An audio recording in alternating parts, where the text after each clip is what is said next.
Hello everyone, and welcome to our combined faith formation classes, the Agape Class and the Young Men's Bible Class from First Presbyterian Church located at 617 North Elm Street at Fisher Park, just north of downtown Greensboro. I'm Lane Ridenhour, and I want to thank you for joining us as we gather together here online for worship and study on this, the sixth Sunday after Epiphany, Sunday, February 13th. Our teacher, Sandie Gravett, is presenting her series of talks on video this season, and while the classes are meeting in person at the church to watch these videos, because they're on video, we're able to put them online for you, and for those of you who are unable to join us in person. This is a busy weekend at First Presbyterian Church, as usual. Our senior minister, the Reverend Jill Duffield, will be preaching at our 9 o'clock Rejoice contemporary service and also our 11 o'clock Sanctuary traditional service. If you're unable to join us for one of those in person, you can watch our live stream online at www.fpcgreensboro.org. That's www.fpcgreensboro.org. And there you'll find a link to the 11 o'clock live stream, as well as a link to our church bulletin and other church news and information. Also this afternoon, we'll be celebrating the ordination of Rachel Fitch. She is our Sid and Kathy Batts pastoral resident here this season at First Presbyterian Church. Her service of ordination will be in the sanctuary today, Sunday, at 3 o'clock p.m. First, let's sing a hymn together. Today's hymn is Rejoice Ye Pure in Heart. It was written in 1868 by Edward Plumptre. He was a noted scholar and an ordained minister in the Church of England. He wrote this text as a processional hymn for a large combined choir festival that was being held in one of England's most majestic cathedrals of worship, Peterborough Cathedral. It originally had 12 long verses so that all the choirs could enter properly. Today, thankfully, we're only going to sing 4 short verses. This hymn encourages us to rejoice, give thanks, and sing. The tune that we used was written by Arthur Meister. He was the organist and choirmaster at historic Trinity Church in New York City. I'll put the words up on the screen for you and invite you to sing along with me. Rejoice, ye pure in heart.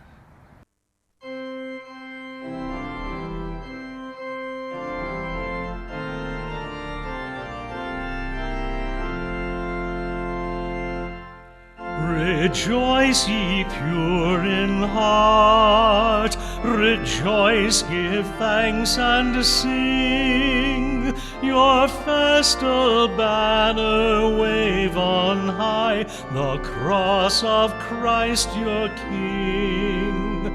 Rejoice, rejoice, rejoice, give thanks and sing. With all the angel choirs, with all the saints on earth, pour out the strains of joy and bliss, true rapture, noblest mirth. Rejoice, rejoice, rejoice, give thanks and sing. Yes, on through life's long path, still chanting as ye go, from youth to age, by night and day, in gladness and in woe. Rejoice, rejoice, rejoice, give thanks and sing. Still lift your standard high, still march in firm array, as warriors through the darkness toil, till dawns the golden day. Rejoice, rejoice, rejoice, give thanks and sing.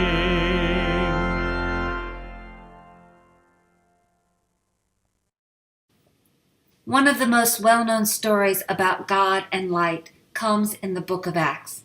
Many Christians call this story the conversion of Saul. The most familiar version of the tale is in Acts chapter 9, and part of it reads like this. Now as he was going along and approaching Damascus, suddenly a light from heaven flashed around him. He fell to the ground and heard a voice saying to him, Saul, Saul, why do you persecute me? I have to admit that when it comes to God and knowledge of God and the light of God, this story can make us a little envious. Don't we all sometimes wish that God was that clear in communications with us? Who wouldn't like a sign from God saying, hey, you, pay attention here? Further, instruction on what he is supposed to do at this point is also quite clear. Get up and enter into the city, and you will be told what you are to do. The icing on the cake might be this. His traveling companions don't think he's crazy or having some sort of breakdown because they also hear the voice, although apparently they don't see the light. Thus, they help poor Saul, soon to be Paul, get along on his way as best they can. And if all that were not enough, God even directs Ananias, a disciple, to go and assist Saul in understanding what is happening and to propel him forward. Wonders, miracles, and insight all abound. The writer of Acts, in fact, likes this story so much it is repeated 2 additional times. In Acts 22 and 26, however, Paul himself is presented as narrating the story. Acts 22 talks about this light a little bit differently. Paul reportedly says, when I was on my way and approaching Damascus, about noon, a great light from heaven suddenly shone about me. And Acts 26 varies it just a bit more. He talks here about a light from heaven, brighter than the sun, shining around him and his companions.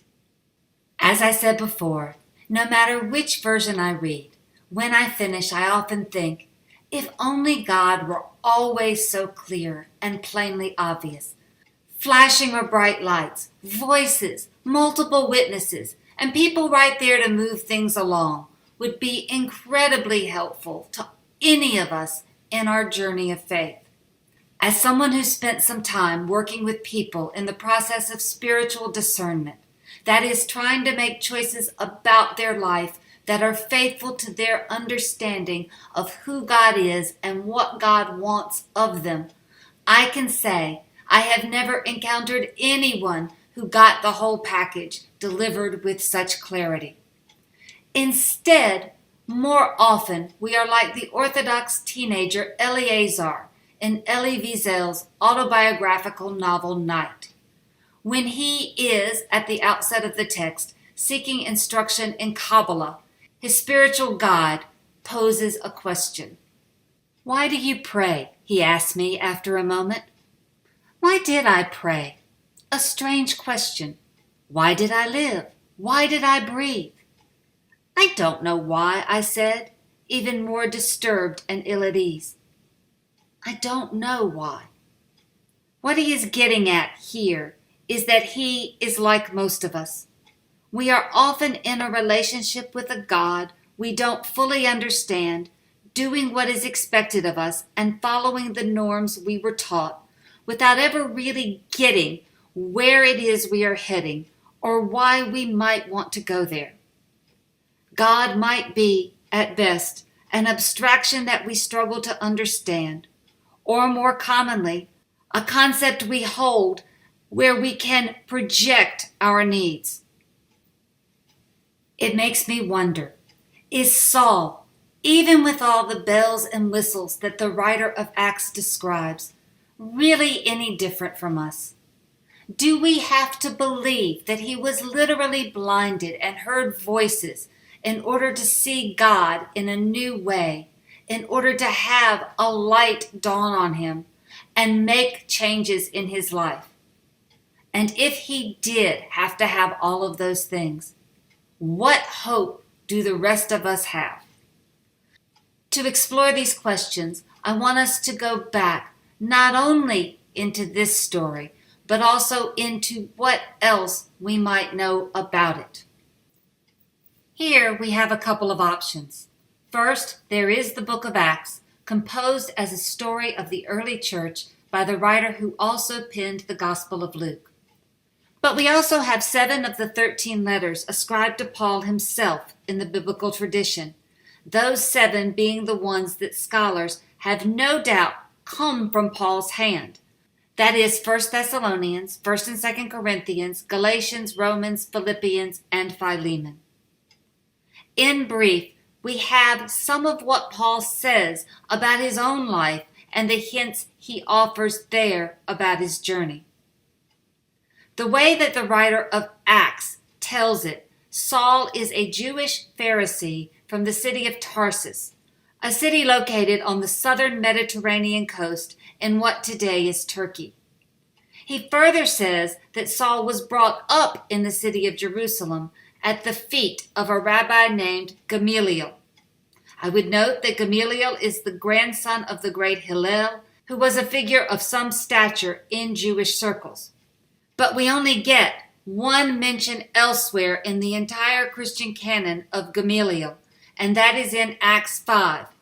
And that's where he expresses opposition to killing the followers of Jesus. That fact, however, did not appear to restrain a young Saul from feeling differently if Gamaliel was his teacher. In fact, Saul first shows up in Acts 7 at the stoning of Stephen, one of Jesus' followers initially chosen to help in the distribution of food to the widows. You'll note here that it says they dragged Stephen out of the city and began to stone him, and the witnesses laid their coats at the feet of a young man named Saul. But it is the first verse of chapter 8 that is chilling. And Saul approved of their killing him. By contrast, Paul in his letters never refers to himself as Saul, never says where he's from, and never mentions Gamaliel or his time studying in Jerusalem. Moreover, while the writer of Acts has Paul engaging in the arrest of Christians, which, by the way, is problematic because who other than the Romans would be holding them and on what charges? Paul never says any of this about himself. He just says, I was a Pharisee who was persecuting the church. I've drawn here just a couple of contrasts between Acts 8, Philippians 3, and Galatians 1. Let me make a couple of observations. First off, those two things, being a Pharisee and being a persecutor of the church, do not have to be linked. It's common for us to think of the Pharisees as the opponents of Jesus because that's the way they're presented in the Gospels. But that portrait likely reflects a late first century view of the situation between Jews and the emerging church rather than what was common in the early years after Jesus' death. If we look more closely at texts, we're able to see occasional hints of curiosity and contact between Jesus' followers and the Pharisees.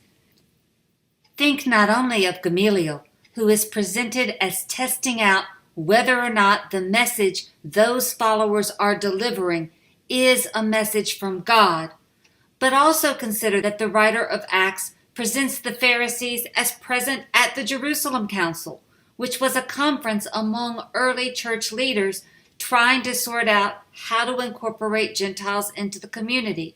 It flat out says there were Pharisees who followed Jesus. Also consider a figure like Nicodemus, a Pharisee who comes to Jesus with questions early in his ministry and learns about being born again. That's the same Nicodemus who is also said in John to be present at the burial of Jesus. In other words, maybe we assume a bit too much when we automatically go to the idea that being a Pharisee means being opposed to the fledgling Christian community. We can forget that the first Christians were largely a sect within the Jewish world. It wasn't so easy in those early days to make the kinds of distinctions that we will later draw. Number 2, what we get, at least in Acts, is that following the stoning of Stephen, a more pitched struggle emerges in the Jewish community between the followers of Jesus and what is becoming the church. And the writer suggests that Saul had a leading role in it. Look at Acts 8. That day a severe persecution began against the church in Jerusalem, and all except the apostles were scattered throughout the countryside of Judea and Samaria. Devout men buried Stephen and made loud lamentation over him. But Saul was ravaging the church by entering house after house, dragging off both men and women. He committed them to prison. Now, I've already put a big question mark for you beside this dragging them off to prison. And I've done so in spite of the fact that Acts consistently comes back to this theme, both in this first story as well as in Acts 22 and 26. But what I want to do here is put an additional question mark beside severe persecution. I want to argue that this translation is most likely an overstatement for that time and that place, at least in terms of what it conjures up in our minds.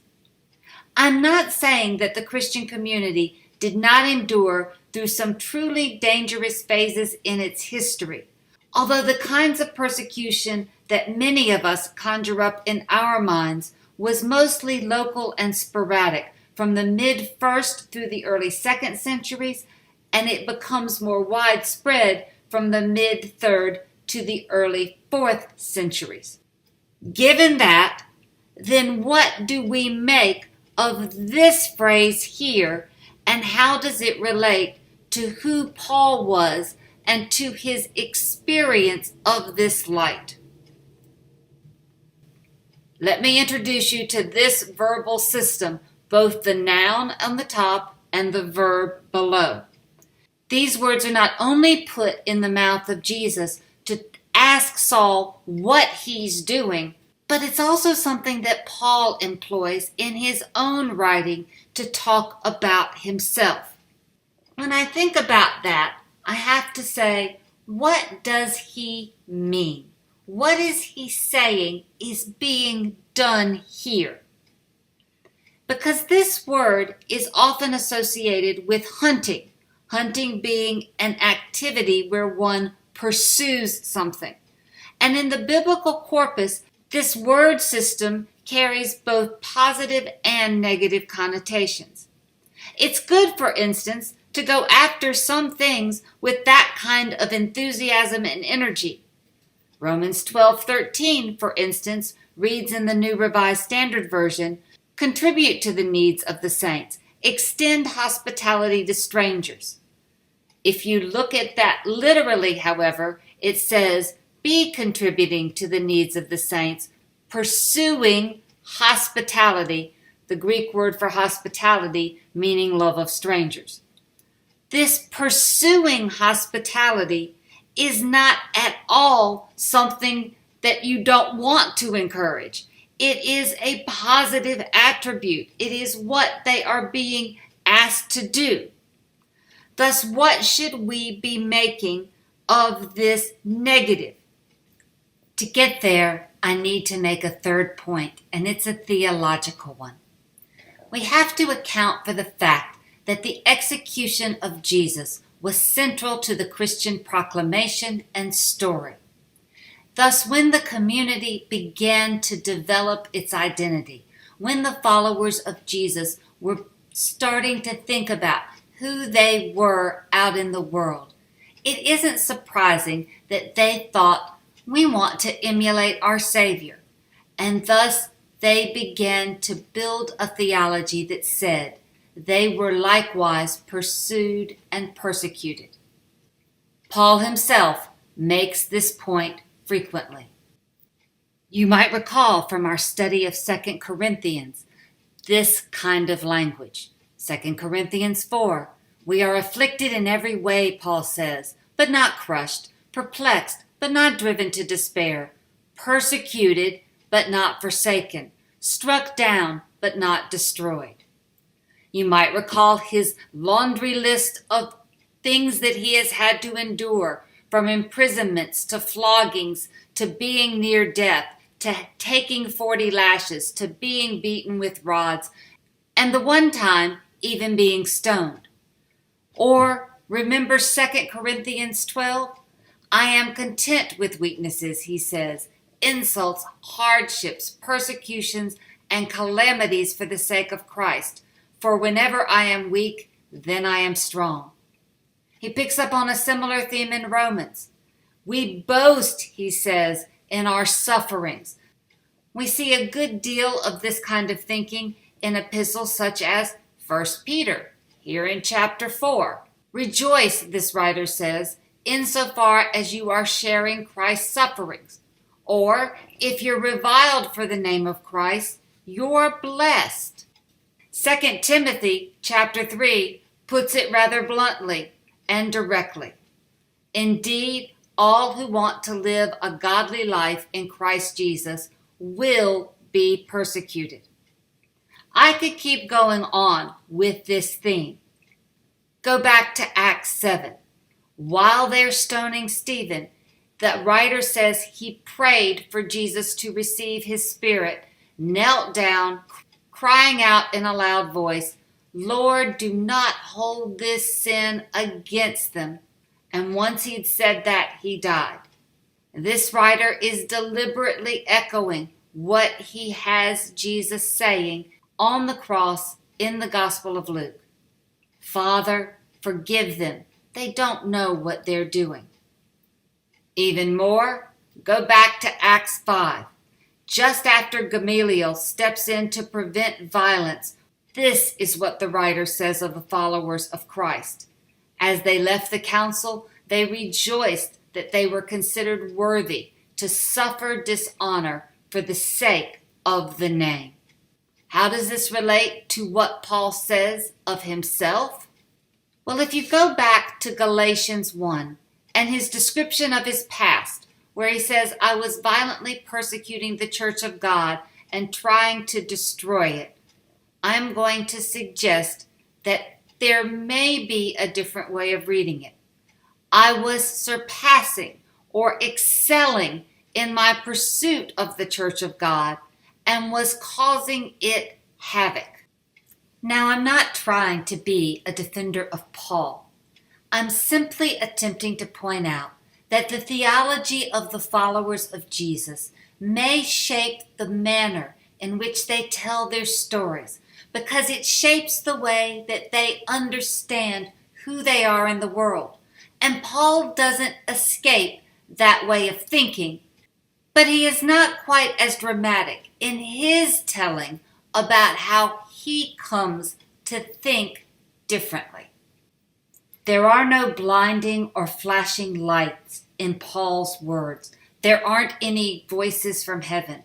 He simply says, when God, who had set me apart before I was born and called me through his grace, was pleased to reveal his Son to me. The word here is apocalypto, which simply means revealing or uncovering, another way of saying bringing light. But that change isn't quite so compacted in Paul. It's not about a single journey. In fact, the way that things unfold in Galatians is quite different from the way they unfold in Acts after this change. In Acts 9, much like in Acts 26, Paul immediately starts preaching in the synagogue at Damascus, And then he goes on to Jerusalem, where the disciples are afraid of him. Who wouldn't be after everything he supposedly has done? But he still keeps preaching, and he becomes the star of the book. Acts 22 also sends him back to Jerusalem. But in a further revelation, he ends up going out to the Gentiles. But Galatians 1 talks about it differently. It says there's this uncovering from God, and that then Paul doesn't talk to anyone. There's no Ananias or any other disciple. And he didn't take off to Jerusalem. Instead, he went to Arabia, spent some time on his own, came back to Damascus, and then waits 3 years before going to Jerusalem. I'm not uncomfortable with saying that the writer of Acts takes dramatic license with the story. It is, after all, far more exciting from a narrative point of view to think about a blinding light, a voice from the heavens, and a complete change in a virtual instant than it is to consider that maybe Paul came, over time, to understand things differently. And so I can say I'm moved by the way he tells us in Galatians that it took him a while and some distance to come to terms with what he was experiencing. And when I read a text like 2 Corinthians 4, where he says, "For it is the God who said, 'Let the light shine out of the darkness,' who has shone in our hearts to give the light of the knowledge of the glory of God in the face of Jesus," I hear someone who's been through a process and has let himself be transformed in a way that could not have been easy. After all, he had to open himself up to something new.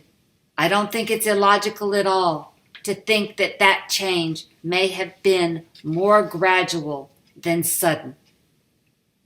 In this regard, it reminds me of what Alice Walker says in one of her essays in the collection Living by the Word.